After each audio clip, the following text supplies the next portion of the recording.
जब हज़रत नूह अलैहिस्सलाम कश्ती बना रहे थे तो एक मोमना बूढ़ी औरत रोज़ अल्लाह के नबी के पास अपनी गठड़ी लेकर आती और कहती, ए अल्लाह के नबी, कब कश्ती रवाना होगी।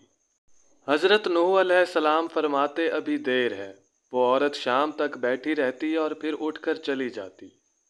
एक दिन हज़रत नूह अलैहिस्सलाम ने फरमाया कि ए औरत, जब जाना हुआ तो तुम्हें बता दिया जाएगा। ये औरत वापस चली गई और इंतज़ार करने लगी कि कब नूह अलैहिस्सलाम बुलाएंगे। इस दौरान अजाब आ गया और कश्ती रवाना हो गई, लेकिन हज़रत नूह अलैहिस्सलाम ने इस औरत को ना बुलाया। ज़ाहिरी तौर पर नूह अलैहिस्सलाम को उसको बुलाना भुला दिया गया।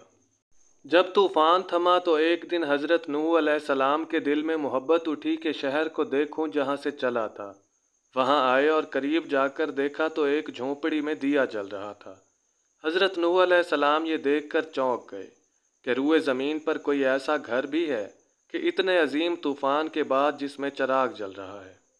उन्होंने वहां तकबीर बुलंद की तो वो औरत सामान लेकर आ गई और कहने लगी, या नबी अल्लाह, क्या कश्ती तैयार है, चलें। हज़रत नूह ने हैरत से उसको देखा और कहा, रुको बुढ़िया, क्या तुम्हें कुछ भी पता नहीं चला। वो कहने लगी, या नबी अल्लाह, क्या नहीं पता चला।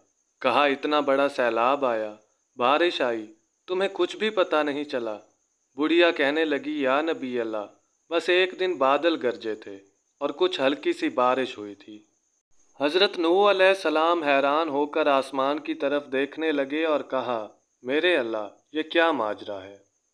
अल्लाह ताला ने हज़रत नूह अलैहिस्सलाम पर वही भेजी कि ए मेरे प्यारे नबी, इस औरत के दिल में चूंकि तुम्हारी मोहब्बत थी और तुमने इसे पाबंद कर दिया था, और चूंकि तुम्हारा इससे वादा भी था कि निजात की कश्ती में इसे ले जाओगे, तब जबकि तुमने अपना वो वादा पूरा नहीं किया। लेकिन ए नूह, मैं तो तुम्हारे वादे का जिम्मेदार था, इसलिए मैंने इस बुढ़िया तक अजाब पहुंचने ही नहीं दिया। उम्मीद करता हूं कि आपको आज की हमारी ये वीडियो पसंद आई होगी। अगर वीडियो अच्छी लगी हो तो इसे लाइक कीजिए और हमारे चैनल को सब्सक्राइब कीजिए, ताकि इस तरह की मज़ीद वीडियोज़ आप तक आसानी से पहुंचती रहें। अपना और अपने प्यारों का ढेर सारा ख्याल रखिए। अल्लाह निगहबान।